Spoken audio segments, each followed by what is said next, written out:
ప్రభుత్వం ఒక నిర్ణయం తీసుకున్నప్పుడు దీన్ని ఇంకొంచెం సమర్థవంతంగా దీన్ని ముందుకు తీసుకెళ్లాలి, కానీ రాజధానిని ఇక్కడి నుంచి తరలించకూడదు. దానికి మేము ఖచ్చితంగా కట్టుబడి ఉన్నాం. నేను కోరుకుంటున్నది ఉండవల్లి రైతులు కానీ పెనుమాక రైతులు వాళ్ళు ఇష్టం లేకపోతే వదిలేసండి. కొంటే దాదాపు 32-34 వేల ఎకరాలు సేకరించాక ఇంకా ఆపేసేయండి అనేది నేను అదే కోరుకున్నాను.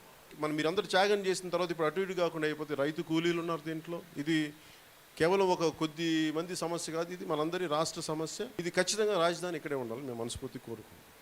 ఇది కదలాలని మేము అనుకోవట్లేదు. ఉన్న ప్రభుత్వానికి కూడా ఎంత సమర్థవంతంగా మీరు ముందుకు తీసుకెళ్తారు. అవకతవకలేదని ఉంటే గత ప్రభుత్వంలో అవన్నీ సరిచేయండి, కానీ ఇక్కడి నుంచి కంప్లీట్ రాజధాని తరలించడం అనేది రాష్ట్ర విభజన జరిగిపోయింది. ఒకసారి హైదరాబాద్ నుంచి గంటి వేయబడ్డాం, మళ్ళీ తీసుకెళ్ళి మళ్ళీ ఇంకో చోట అంటే ఎక్కడో మన ఉనికిని మనం చంపేసుకున్నట్టు అది జరగకూడదని నేను మనస్ఫూర్తి కోరుకున్నాను. ఇలాంటి మరెన్నో విషయాలు మీరు తెలుసుకోవాలనుకుంటే వెంటనే మా ఛానల్ ని సబ్స్క్రైబ్ చేయండి. ఈ వీడియోని మీ మిత్రులతో షేర్ చేసుకోండి.